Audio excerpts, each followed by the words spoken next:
Hello, welcome to Oxford Heirlooms. In this video, we're going to be sewing the buttonholes with the vintage Singer buttonholer attachment.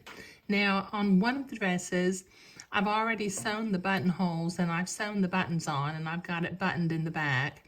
And as you can see, these little dresses are size 12 months, so it doesn't require a lot of buttons.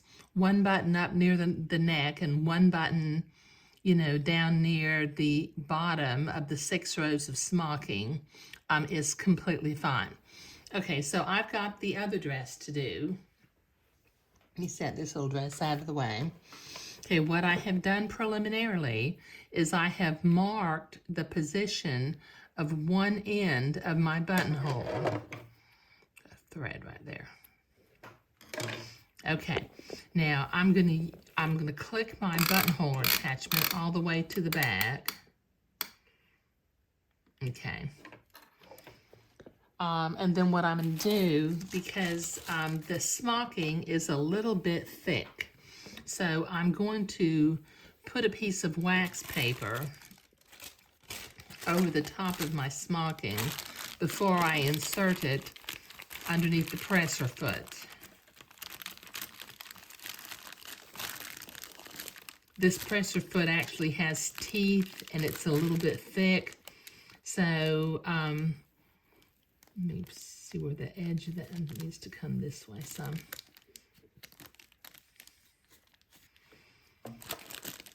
So the wax paper kind of helps. Now once I get it in position, and I know I'm going to be going in the little blue hole. See, I think I need to move it just a little bit more.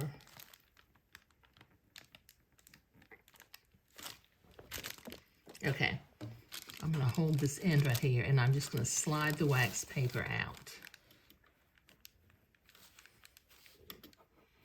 And that positions the dress under the presser foot where I want it to go. So I'll drop the needle into the blue dot, drop the presser foot, and then proceed to make the first of my buttonholes. Find my foot pedal under here.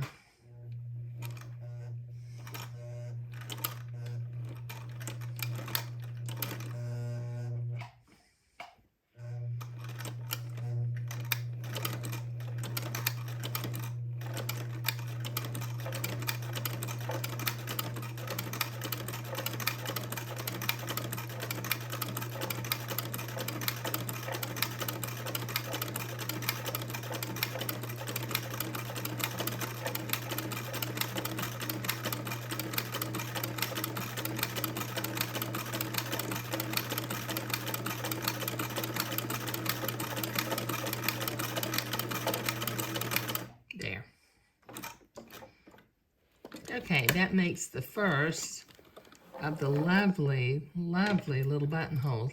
And I like these buttonholes because they're very vintage looking. As I've mentioned in some other projects, there are some newer sewing machines that cost quite a bit of money that mimic the look of these vintage buttonholes. But my machine doesn't do that. Okay, so I need to sew the other buttonhole up here. I'm going to do the same process. I'll put it underneath the presser foot with the wax paper.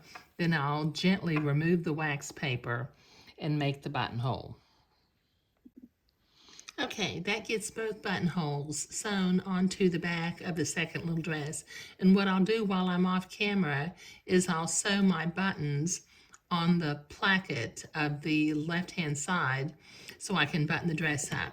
But as you might have noticed, or maybe you didn't notice yet, I have completed my top row of smocking, and this little method of waiting until after the neckband is on, you get your stitches lined up perfectly with the edge of the neckband not being too far away and not being underneath the neckband. And like I said, we sewed it on by sewing on the cable back smock row. Okay, so sewing the buttonholes and sewing the buttons on was what we were doing today. And I think these little dresses are turning out to be just lovely. Thank you. Okay, I've got the buttons sewn on to both of the dresses now. Um, and so that completes what we were doing today. In the next video, we will begin to make the little entredeux and gathered lace cuff for the little puff sleeves. But thank you.